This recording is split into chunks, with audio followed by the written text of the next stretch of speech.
Hello, guys, and hello again. Welcome back to Hatch Split Economics, Hatch Split. And it's me. If you haven't done so, please like and subscribe, and don't forget to hit that bell for notifications. Welcome, welcome. I am back. I've been doing my Laws of Enchantress page, which is the betterment for black women for love, pampering, and spoiling. I'm in my happy, glowy mood now. So if you haven't done that, at the end of this video, I'm going to upload it because it's live. So hopefully it loads properly. Hey, how you doing, sweet lady? And if it loads properly, I'm going to add the link for the Laws of Enchantress. Hello, what is it? Ria. Ooh, Ria. Very exotic. I'm really happy to be here. I actually went to a wealth seminar today just for fun, here in the beautiful town of Philadelphia. It was free. Why not? And I wanted to share this with the black ladies on my, hashtag economics. So this is one of the easiest ways to wealth. Um, and thank you so much. One of the easiest ways to wealth um, is knowing the ways to wealth. They said most people don't have money because they have no idea what that money looks like. So when they first said that, I was like, what the hell does that mean? So they said if you want to make $1 million a year, you need to break it down. And I'm going to tell you why. If you break it down, then automatically you can legitimately know what jobs are going to give you that money and what jobs won't.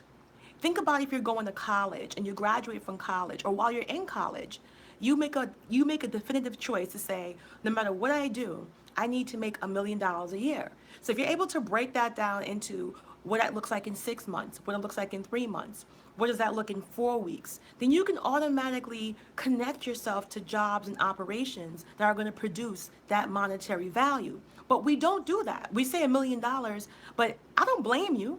I never got a check. I never got a check for $1 million and breaking it down. So what I'm going to do is just read to you what they gave to me. They said if you get paid every 2 weeks, or if you get paid for extra two vacations, basically, if you work 40 hours a week, that equals about 2,080 hours in a year. Your annual salary is $1 million. That means that's about $480 per hour. That is about $480 per hour. So if you want to know how much that is, you want to make sure that you break that down. A lot of times people say, I want to make 2 million, I want to make 3 million. Do you know what it looks like per month, per week? Because automatically you're gonna run away from jobs, and you're gonna run away from things that are not gonna put you in the right direction. The next thing is, if a job is not giving you enough money, and I've been there before, if a job's not giving you enough money, never let it take up all your time. Try to do little jobs here and there and try to have multiple sources of income. The worst thing you can do is work a job that's 50 hours a week and paying you minimum wage or barely enough to make money.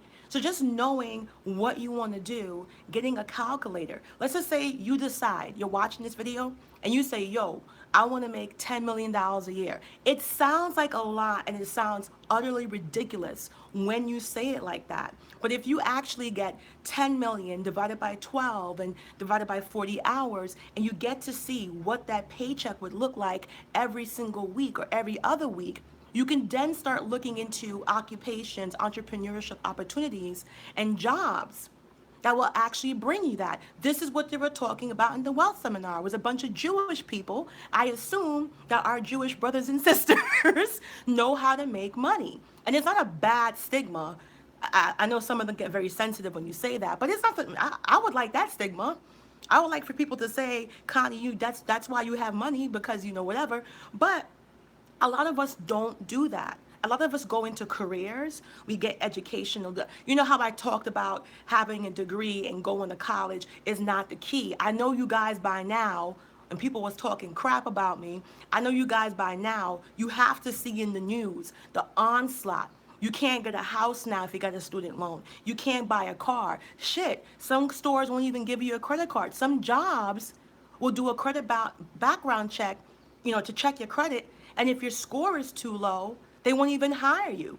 So you really need to make sure that going forward into this generation, the most simplest thing you can do is say a number. Don't be scared of numbers. A lot of us are not wealthy because we're scared to actually say, I want to make a million. If you want to be a millionaire, you can't be scared of the number million. Everybody watching this video, I don't care who you are, wants money. But if you're actually scared to put a number out there and be serious about it, let's just say you're watching this and you're in your kitchen, you're cooking your jerk chicken, you're seasoning up your oxtail, I don't know what you're doing, but let's just say you're listening to this video, you're not looking at my face. Good thing because my hair is out of control, I gotta cover my grays. But let's say you're watching this video and you're like, you know what, Connie's right. I want to make $10 million. dollars. Do you know what that breaks down to? Can you divide 10 million into 12? Then after 12, divide it by the weeks. And after the weeks, divide it by the days. So you know what that looks like. And then automatically, you're going to try to insert yourself. That's how the wealthy they get wealthy. Of course, they're creative. Of course, they do things they like. But don't make any mistakes about it. They have figured out the numbers in their head. They take a bet, they take a gamble, and they know inserting themselves into certain industries like Silicon Valley, engineering, specific entrepreneurship. They know by sticking themselves into certain areas, they have a higher chance of getting the wealth they desire. And they break that down. A lot of us are working jobs and we have not done the math. A lot of us are working jobs that if you were to actually multiply the yearly annual salary times 20 years, times 30 years, even with taxes not removed, you still would not hit $1 million mark. And these jobs are maximum time absorbers. What do I mean by that? They take up a full 40 hours a week, a full 50 hours a week, a full 60 plus hours a week. They're not even consistent. You don't got a consistent schedule. You don't even know when you're working.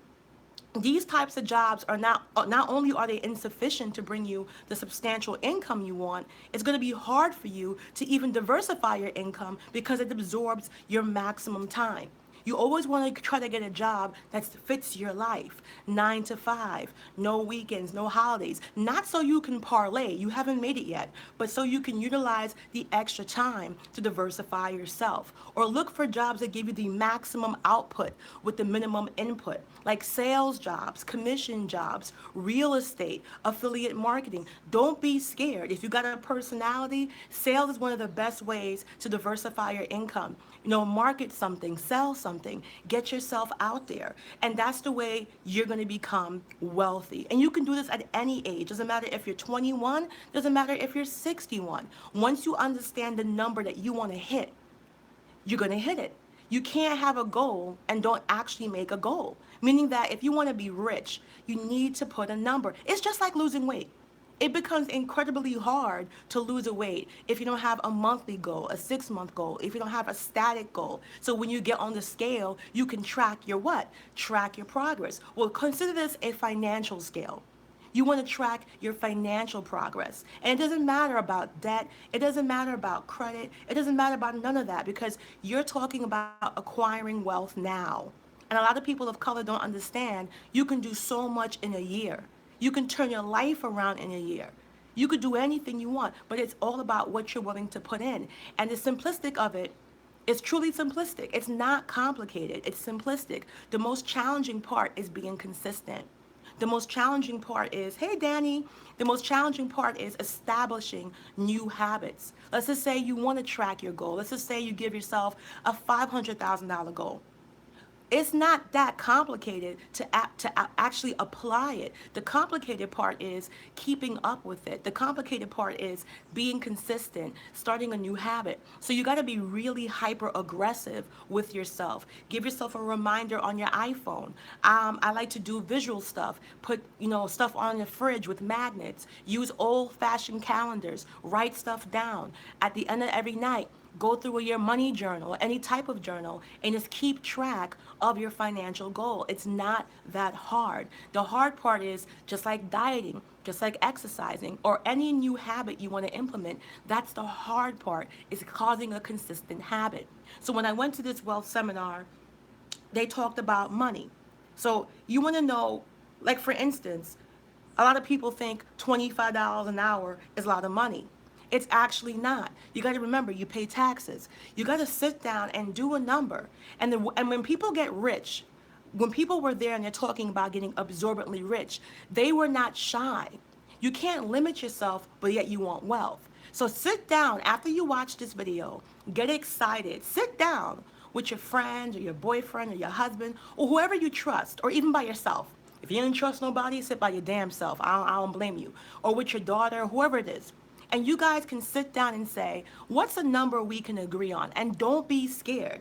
Don't limit yourself. Let's just say, you know what? For the first year, I want to make $1 million. Or for the first year, I want to aim for 500,000. Even if you don't make that goal exactly, the fact that you're aiming and setting a goal, you're guaranteed to get higher results as if you've never done anything. If you were to contrast that to having done absolutely nothing, I can guarantee you're going to be productive, because anything in life, when you give yourself a goal to aspire to attain to, you're going to be more successful, whether it's losing weight, whether it's getting better grades in school, whether it's getting a job, whether it's getting a better relationship. No matter what it is, if you put a static goal, you're gonna achieve it. Or even if you fall short, it's still much higher than you ever would have been had you said nothing at all. So the most important thing is finding your comfort number. And you might say, shit, I want to make 50 million. Then you know what? Sit your black ass down, and you sit down and you do the research and see what industries can bring you the nearest, possibly nearest to that number a year. And you're going to take that number and break it down into 12 months. Take that 12-month and break it down by month. And take that number and break it down by week. I actually met someone that bought a house that way. There was a beautiful house they wanted in Bucks County, Pennsylvania. The house was $750,000. And he said he went through some shit in his life and he did not ever want a bank loan. He had bankruptcy. He said, Connie, if I ever buy a house, it got to be paid in full. And I was like, that's a lot of money. And he said, you know what? I paid it. That was my goal. I put a picture of the house. I broke down what $750,000 would look like monthly. I broke down what it would look like weekly. And then I started looking at occupations, entrepreneurships. I started looking at every possible way to magnify my income. And he said, not only did I buy the house, I had enough money left over to invest and do this and that. I was blown away. He started about 3 different businesses. He did a cleaning business, and it was a cleaning app that he started because he was app savvy, where people actually paid for the cleaning services before it was done. So that was money in the bank. He was able to kind of see what he was going to be dealing with because it was paid automatically.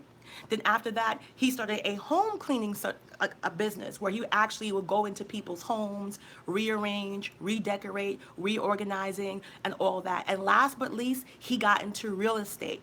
And he didn't even have a real estate license. He didn't, he wasn't a seller. He used to go around into the bad areas, or I should say, challenge urbanized communities into Philadelphia, which right now is booming. Like, he got a 3-story home, a full basement apartment, and two apartments above ground, and a basement apartment. And he's Airbnb-ing that out. And he bought that apartment in not the best part of town, but guess what? Everything is getting gentrified. That's the next video. That's the next video I'm gonna do. Everything is getting gentrified. Believe it or not, I know it sounds sad, but everything's getting gentrified. So he was able to buy that 3-story building, 1 basement apartment, 2 above ground, for $38,000 in cash. And he's been Airbnb-ing it out, and now the whole area's, picking up, and that's how he's making his revenue. But he wouldn't have gotten there if he didn't have a number to aim to. Now, he's not a college graduate. He don't have anything. We can do this. And I want to say something clear. Okay, as someone who is educated, who has her bachelor's, who has her master's, I know that shit was going around. You can just hear me talking. If you think I'm not educated, then I must have been born very lucky. But it's not about being anti-college. It's about being anti poverty and pro-wealth. If you want to go to college to be a doctor, a lawyer, engineer, that's wonderful. I advocate for it. I go to graduations. I give out money to my friends when they graduate. That's what I'm talking about. But my biggest angst is I've met so many intelligent black women, so much intelligent black men, and they literally have this, I don't know what you call it. It's kind of like when you used to chain up a horse or you chain up a cow when you're on the farm, and the cow and the animal get so used to the fact that once they chain up, they can't move. You can literally take that same chain and rope it around a chair, and that cow can easily drag that chair down the street from the Caribbean, you can tell. But that cow doesn't move because they're under the illusion that once that rope is around their neck and that rope is around some other fixture, they can't move because that's the way they're trained. And I see a lot of intelligent black men and black women getting stuck because they're under the illusion, if I don't have a degree, if I don't have an education, I can't go nowhere. No one is not saying that. No one's not saying education doesn't do anything. But not everyone can get it. Not everyone is good at it. Does that mean every single solitary person who doesn't have a degree should be like sent to poverty nation? That's not true. That's not true. And now we're seeing that jobs are going to get scarce. Robots are going to start replacing people. Now we're seeing there's more people coming, less opportunity. Now we're seeing industries are hiring, but salaries are staying stagnant. Inflation's going up, prices is going up. People are earning the same salary 10, 20 years ago. Most jobs aren't unionized. Most jobs are not secure. They don't got maternity leave. There's no paid maternity leave. You can get hired tomorrow. You get pregnant tomorrow. They're not going to tell you to your face, but most jobs will let you go. So you have to think outside of the box. College, there's nothing wrong with education. I think everyone should go to school for their entire life. I think there should be continuous learning. But we're here to talk about wealth. And the fact is, the top 5 richest human beings on this planet: Jeff Bezos, about to be the first human to worth $1 trillion. Mark Zuckerberg is like right behind him. He just beat Warren Buffett. He's number 2 in the world. You got Warren Buffett, number 3 in the world. You got Steve Jobs. His wife is now number 4. I can go on and on. The majority of people who have reached billionaire status are self-made. A lot of them didn't graduate from college. Not because college is bad, but college is not a place that endorses entrepreneurship. It doesn't. College produces highly effective, highly trained, highly skilled workers. It does not produce entrepreneurs. And I don't care, even if you have a college degree, I still strongly encourage you to diversify your income. When it was 2008 and the financial market got imploded, when Bear Stearns, Lehman Brothers, Goldman Sachs, Merrill Lynch, Washington Mutual, AIG, too big to fail, when all these corporations imploded, I had a lot of friends that I graduated with and went on to get their masters in finance. And they were homeless. 2 of them were staying with me in my living room. Because even though they were pulling massive salaries, they weren't planning for the future. They weren't investing. I mean, I don't blame them. You working for Merrill Lynch, that's the bull son on Broad Street. That's the bull. That's American economic dominance. And they never thought for a second that they would wake up tomorrow and all their jobs are gone. People don't talk about that too much. And when you're of color, you're the first one to struggle the most to get back into that realm. A lot of people that were my friends that were of color never made it back into finance. They opened their own accounting business, they opened their own tax, this and that, business consulting, because they learned and they saw the rejection and they saw doors closed. Like when the jobs become scarce, people of color suffer. You're not going to be the first one to get hired. That's just the truth. You don't like it? Too bad. That's the truth. That's another video, job discrimination. Doesn't matter what degree you have. It's the truth. It's not about victimizing or playing victim. It's the truth. If you got 50 jobs and you got 25 white people, you got 25 black people, you're really stupid and naive to think they're not going to take the white people before they take you. So you got to secure yourself. You got to be smart and you got to diversify. Even if you're making an extra $10 a month, $20 a month, something in the bucket. And like I said, the most important thing is budgeting. How much money do you use now? Do you know? Don't be scared. How much money do you spend a month? Don't be scared. Can you cut corners? Can you save? Can you start investing in real estate? Like I said, I'm not a financial expert in the terms of telling people where to put their money. My only safe bet is real estate, real estate, real estate, because real estate is the most securest way to invest your money. I don't believe in doing the stock market unless you have money. Hey, Bella. I don't believe in doing the stock market unless you have money to lose, because the stock market is a gamble. So if you have 3 children, a college degree, mortgage, if you have bills, I don't suggest you go and invest in the stock market if you can't afford to lose what you just invested. I hope that makes sense. So if you can't afford to lose what you just invested, I wouldn't advise you to go to the stock market. I wouldn't advise you to take your life savings and invest into Bitcoin. I wouldn't advise you to take your life savings and invest in Exxon, because if you can't afford to lose what you're investing, the stock market's just not for you. Wait till your portfolio gets more steady, more even, and you can afford to lose what you invest so you can sleep at night. Like, for instance, Warren Buffett was like, he lost $5 billion a couple of months ago in some investment. When you could be on TV smiling with a big ass Kool-Aid smile explaining that you lost $5 billion, you okay, son? You can't follow Warren Buffett. I hope I be able to breathe $5 million in 10 lifetimes. He's actually sitting there saying, well, sometimes you make bad investments. Like, I lost $5 billion. Wow. That's you. We're not, that's different. It's a gamble. It's a gamble. So if you can afford to invest, you can make a lot of money. Or if you're investing moderately, you can make a lot of money. Or if you invest in conservative, you could do conservative investments and get conservative returns, which means you're not going to get that much, but you're going to get something. You're investing a little bit, and that's good. It's not going to kill the bank, but you'll be all right. But back to the whole point of the video.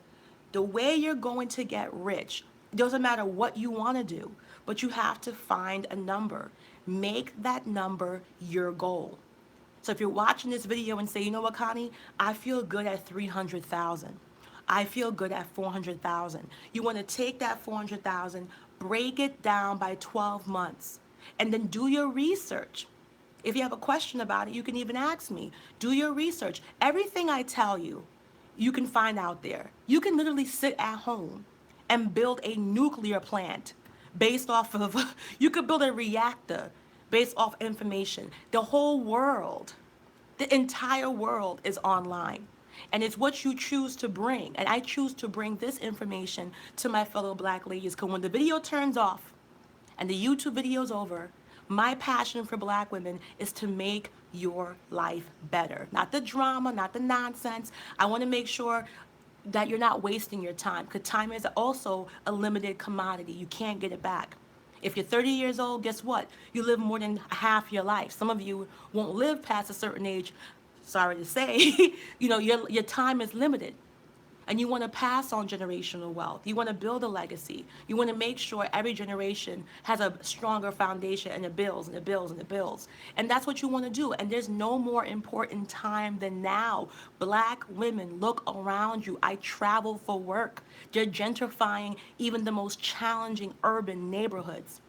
I went to the hoods in Philadelphia. They're gentrifying. I went to the hoods in Chicago. They're gentrifying. I went to the hoods in Indiana. They're gentrifying. I went to the hoods in Alabama. They're gentrifying. There's not going to be, oh, it's expensive, let's move down south. They're gentrifying Atlanta, Georgia.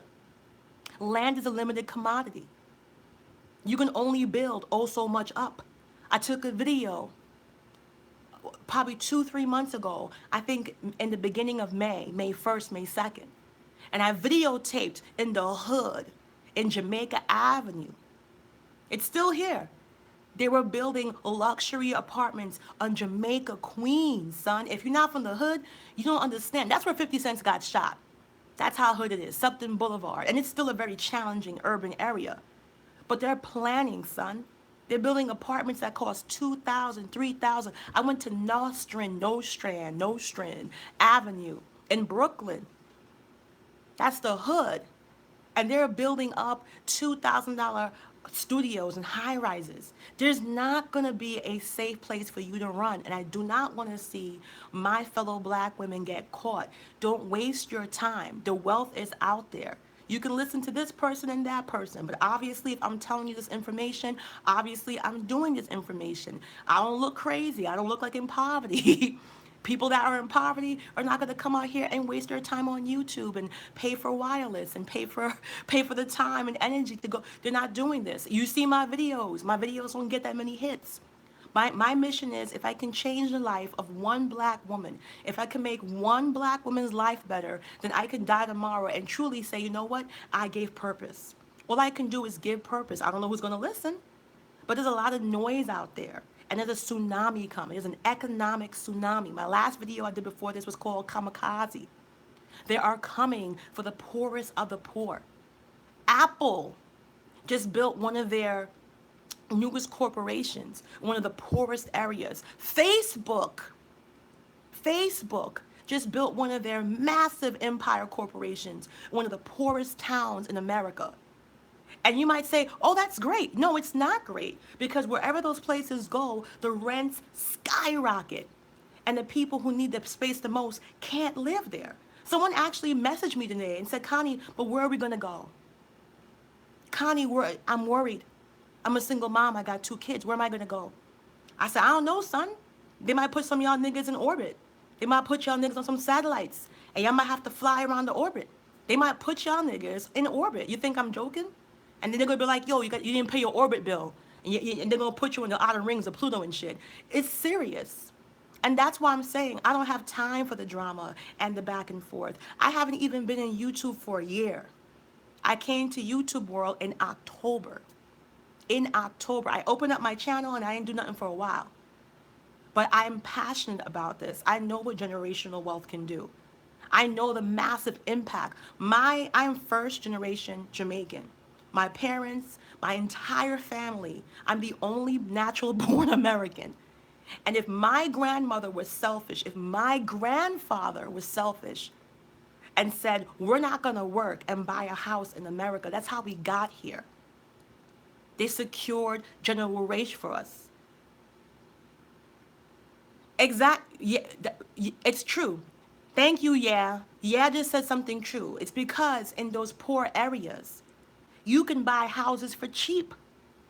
The guy I was talking to bought a 3-story house, 1 full bedroom apartment, 2 bedrooms for $38,000 in the hood. I'm going to tell you something. Start networking. That's what I've been doing. Start networking with like-minded black people. Go to a lawyer, get your lawyer, and start combining your equity. Start combining your wealth and buying property as an enterprise. If you don't, it's going to be a lot of people crying. Y'all can waste your time and get angry. It's all about solutions, solutions, solutions. I know it's sexy to have drama. I know it's sexy to drink the tea.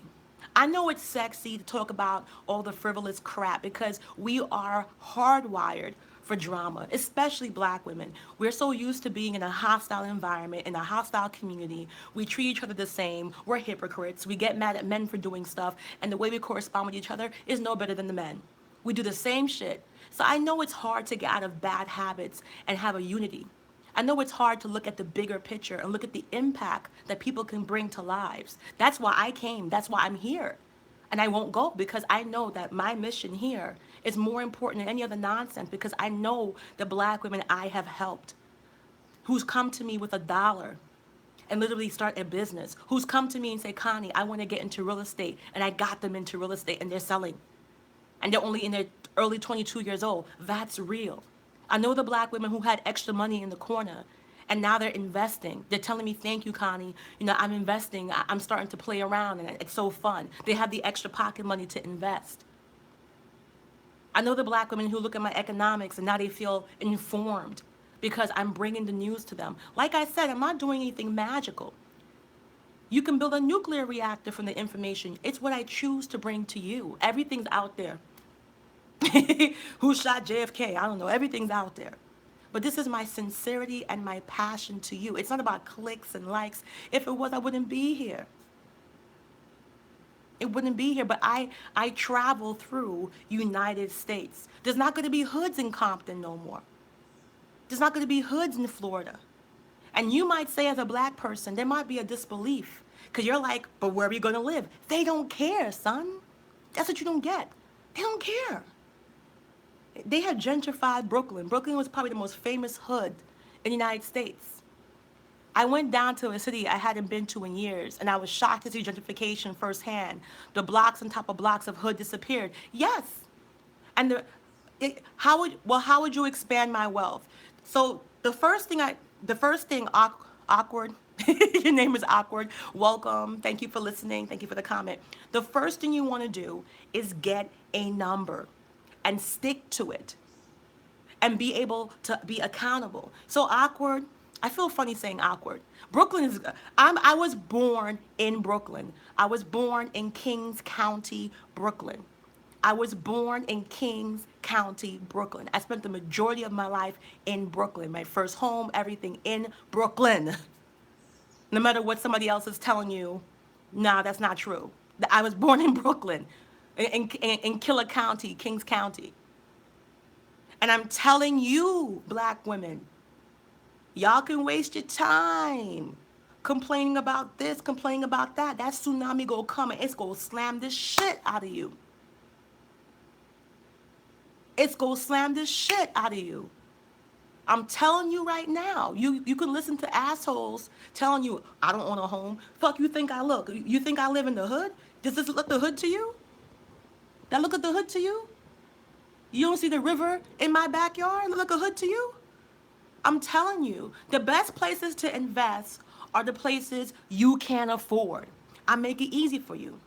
I don't believe in buying a home you can barely afford. And also, the best places to buy are homes you can start turning a profit immediately.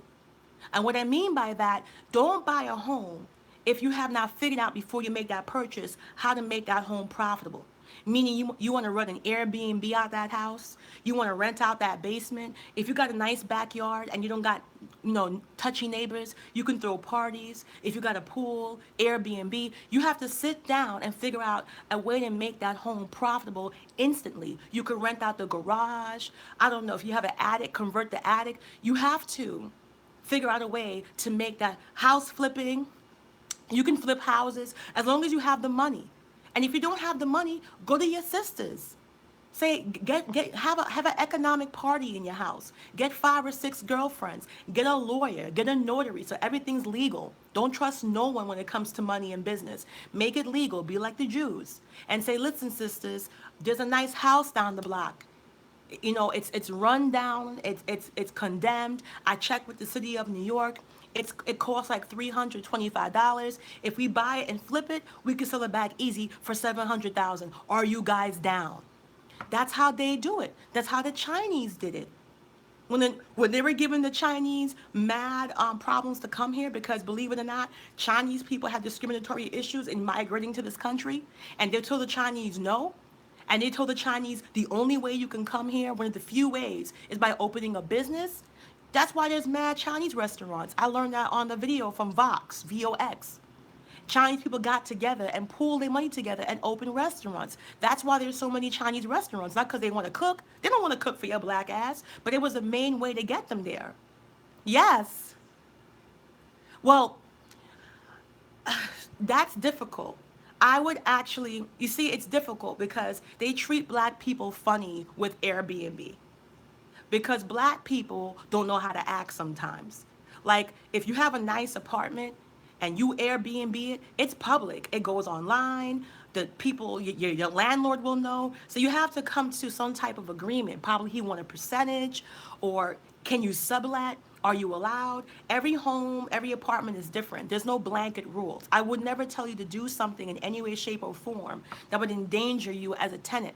So you can't sneak an Airbnb. You just can't. But you definitely could Airbnb your apartment if you're allowed to sublet. So speak with your landlord, even talk to him and say, hey, I'll give you a certain percentage of commission. Because a lot of people are subletting apartments they don't own. All those apartments they sublet in, they don't own them. I know a Spanish guy who's Airbnb crazy. He got about 4 apartments in Manhattan, and he actually Airbnb them out as hotels. But he has an agreement with the landlord because he makes mad money. He actually went around and was renting apartments in higher end areas, and it was a big risk. It was an investment, but it paid off because a lot of people like Airbnb. Remember, when you stay in an Airbnb, you have a whole apartment to yourself. You save a lot of money, and you can actually if you Airbnb an apartment in Manhattan for $300 a night, that's a deal because if it's 2 bedroom, mad people can stay. They can cook. They can iron. They can do everything, and they can share that between 3 to 4 people. So that $300 is not a big impact on them. Think about 3 to 5 people trying to stay in a hotel in Manhattan separately. Like most hotels, the maximum is like 2 to 3 people, and you're gonna pay per double occupancy. So yeah, definitely check and see which if your landlord's mad cool. But no matter what, work things out in paper. Make sure everything's legal.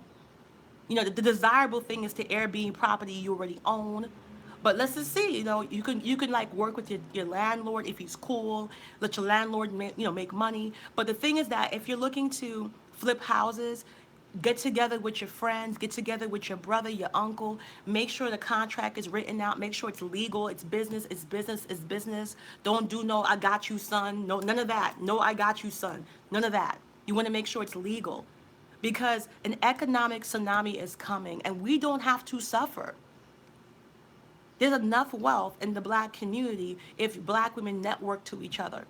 And if you don't have money, let's just say 3 of you don't have money. You're like, Connie, I can't find nobody who have money. That is when you go into real estate. The real estate courses normally have about 75 to 80 hours a week. You get your real estate degree, sorry, your real estate licensing, and you work and you get commission. And if you're smart, if you know how to market yourself, you can make a lot of money within 6 months. Start saving that money. And then you can either use that money in full to start flipping houses or pool that money together with people or learn how to do real estate investing for your area. Every area is different. Every area is going to have a different type of real estate investing opportunity. In New York right now, it's going to see condemned neighborhoods or broken down houses. In Philadelphia, it's building back and renovating and flipping. In Maryland, it's building houses from scratch. You're trying to guess which area is going to be a prime area for a lucrative subdevelopment, meaning that building up areas is not there yet. But you want to make sure you're not building too wayward because you want to make a profit. If you're building a house somewhere that doesn't have a mall around it, a supermarket, it's not going to be an easy way to sell that back. But like I said, you can do it. And it all starts with getting comfortable with budgets, getting comfortable with a number. So when this video is over, it's about to be over, 37 minutes. What I want you to do, as soon as the video is over, everyone watching it, I don't care what you're doing, tell your mother, tell your father, tell your baby daddy, I don't care. But say, this is a number I'm comfortable with, $1 million. What does it look like a month? What does it look like a week? And then you can do your own research and see which occupations can actually bring you close, or which ventures, entrepreneurships, whatever it is. And we'll discuss more of those things that can bring you that wealth on this channel.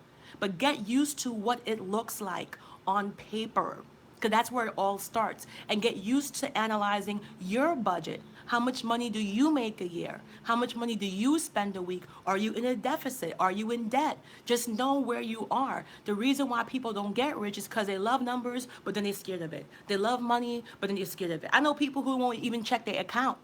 They don't even check their bank account. Money coming in, coming out, they have no idea. And when they do a credit, when they do a debit, they close their eyes and pray to God and hope that shit don't go to default because they have no idea how much money's in their account. And you just got to get comfortable.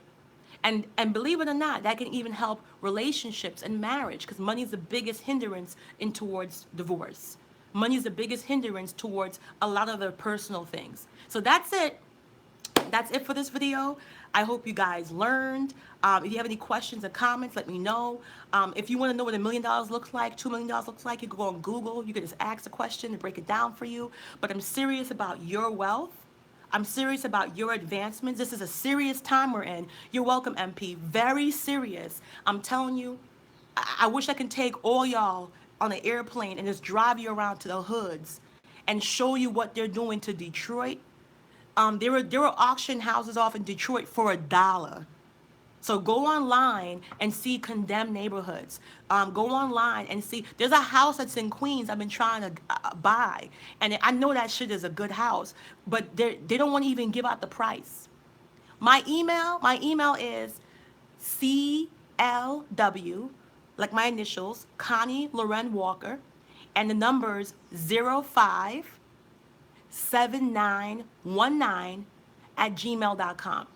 Okay? So it's CLW, Connie Loren Walker, 057919 at gmail.com. And you can contact me there. And if I have information that pertains to you, I'll give it to you. This is all about black female excellence and getting us to a point where we don't have to worry no more. And not everyone's going to listen. Y'all going to be looking down and seeing a lot of black people getting wiped away and be like, damn. You're going to see that wave coming for a lot of people, and it doesn't have to be that way. Not for everyone. Not for everyone. So thank you guys for listening, and I'll be back. I'm going to take a break. I'm going to get some wine and come back. Thank you guys for listening. Bye-bye.